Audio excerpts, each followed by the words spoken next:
All right, let's talk about the Los Angeles Chargers. It's kind of been a joke now, like on the podcast. I keep saying the Chargers are the 2022 Super Bowl champions. I like where a lot of the groundwork is. Obviously, Justin Herbert is amazing. And while I do have some holes in this roster, they have some cap space that can help fill up these holes. And I also I know a lot of people don't like Brandon Staley's fourth down decision making. I love it. I think Brandon Staley's a really good coach, and I think that what he did as his first year as a head coach usually doesn't get done. And I think that now that he has some time to really build out the roster the way he wants to, I think we could see a very improved Chargers team, and they were pretty good last year. So again, are they going to win the Super Bowl? Well, a lot of work has to be done to make that happen, but are they in a good position to really be competitive next year? There's no denying it. They absolutely are. So first, let's look at the cap space and who they have to potentially re-sign. So here we go. So the Chargers have $56 million in cap space available. And again, a big part of this is because of that rookie contract, right? This is why teams who have an elite quarterback who's on a rookie contract, this is going to help you. And this is the key asset you have right now in your football team, and you got to take advantage of it. So, first, some veterans, maybe they'll re-sign, maybe they won't, like guys like Linval Joseph, Chris Harris, Jared Cook. I skipped over Mike Williams, who that might be the most notable free agent. They're projecting he'll get $17 million. I wouldn't be shocked if he gets something like that. He's very good. That might be a bit of an overpay, but I don't know how much of an overpay it is. Mike Williams is a good player, so he's probably in my opinion, he is their biggest key free agent signing they have. They already could use some wide receiver depth, in my opinion. They could use like a slot receiver, someone over the middle. Last year, their numbers over the middle were not very good. So Mike Williams is more of an outside guy. Maybe they just let Williams walk and sign like a Chris Godwin who can kind of, maybe do more things. I could see something like that. That's at least an option on the table. But, and in a perfect world, you'd like to just have both of them, right? You have Uchenna Nwosu, who, Sports Track is projecting to get $12 million this offseason. Also, I should have set that up. The numbers next to each of these guys are all free agents, and the numbers next to them, that's how many projection millions of dollars that they're going to get by either Sports Track, or if Sports Track didn't have them, I just took my best guess at it. You also have Michael Schofield, Donald Parham, and Ode Abushi. Again, some tough names to pronounce, doing my best here. Parham, did some nice things. I wouldn't be shocked if they want to keep him. Again, are you going to let him and Jared Cook walk? You're probably going to let Jared Cook walk, but are you going to let Parham walk as well? I don't know. And then, also maybe some depth pieces like Christian Covington and Kyler Fackrell are options. So if they wanted to re-sign everybody, they'd need $80 million, meaning they'd have to clear $24 million. But I don't think they're going to re-sign all of these guys. I think that some of these guys they will let walk, especially for the tag that they're currently at. As for the players they could cut, Brian Bulaga I think he's just gone. You're going to save $10 million there just from cutting him. That seems likely. Maybe you can find a way to trade them, because that's the same cap space you free up from a trade or from a cut. But he's probably not going to.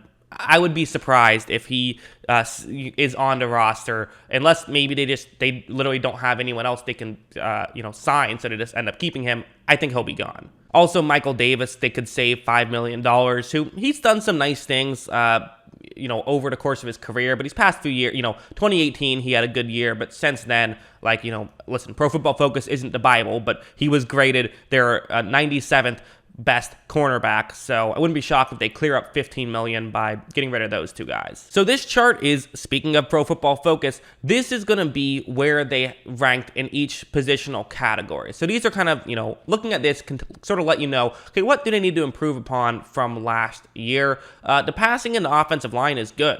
They made a clear effort to improve their offensive line last year, and it paid off for them. Their offensive line was very good. They kind of said, it's a similar problem to where we see Joe Burrow now. It's okay, listen, what Herbert did was incredible with the bad offensive line. Let's not make him do that again, though. And they did. And the receiving core was good. It wasn't great. There's room for improvement. As I said, could use a guy who can go over the middle a little bit more consistently. I think that that's something that they might look towards in free agency, because they do have some cap space. And kind of the big ones that we talk about, the running game, the run defense, the run defense, the numbers were a lot worse than what PFF's grades were. Part of that was schematically, though, right? PFF just says, did you do your job, yes or no? Whereas schematically, the numbers might be worse than the actual talent played. but there's definitely room for improvement there. And part of why a Brandon Staley defense worked so well with the Rams and maybe hasn't worked quite as well with the Chargers is it's just a talent thing. And like the Rams have Aaron Donald, so if you're going to run the ball, you have to try and block that guy. That's my hot take, is the Chargers could be better off with Aaron Donald, right? Obviously, that would help them. So that might be someone they go after. Try to find a good run-stopping defensive lineman, or maybe just bargain bin a little bit and find a few good run-stopping defensive linemen.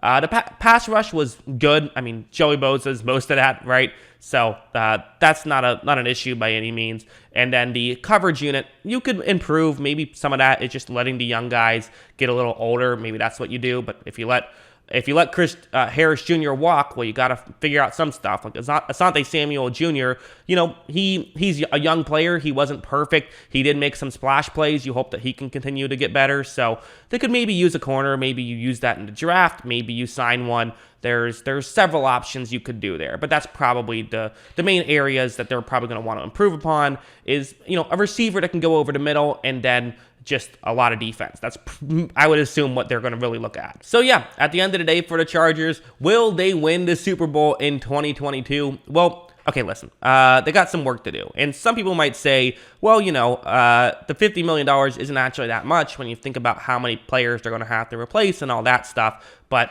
always worth mentioning on these videos, how much cap space you have does not mean how much dollars you can spend. The Chargers were actually the only team in football last year who spent under the salary cap and above the salary floor. The Falcons spent under the salary floor, and the Chargers spent under the salary cap but above the salary floor. All 30 other teams spent over the salary cap. So you can spend over the salary cap as long as the owner is willing to do so.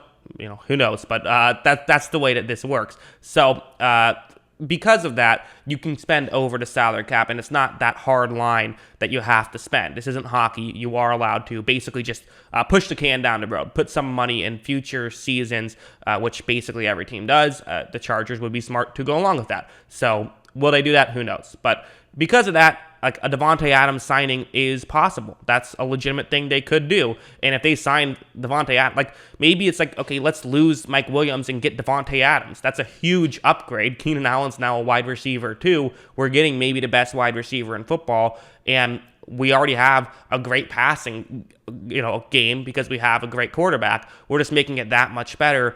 If he's available, I pick up the phone and call him, right? That's something you want to do. And then just getting some guys who can help stop the run. And you can do this through the draft if you want to. You can do this through free agency. But those are the main areas they're going to have to improve upon. And they were good last year. So they got ways they can improve. Clear things that they have to do. They know what they have to do, and they're already still pretty good. Even if they strike out on all of them, they're still probably, at least a playoff contention team. So it's interesting stuff. They were, a tie away from making the playoffs last year, and seems like they'll probably make it this year, given the groundwork that they have. But yeah, that's what I think about all of this. What do you guys think? Let me know in the comments below. What are your thoughts on the Chargers? Do you agree with me that if they play their cards right, they could be a championship contender, or are they still a little bit away here? Always love hearing from you. And of course, as always, thanks for watching.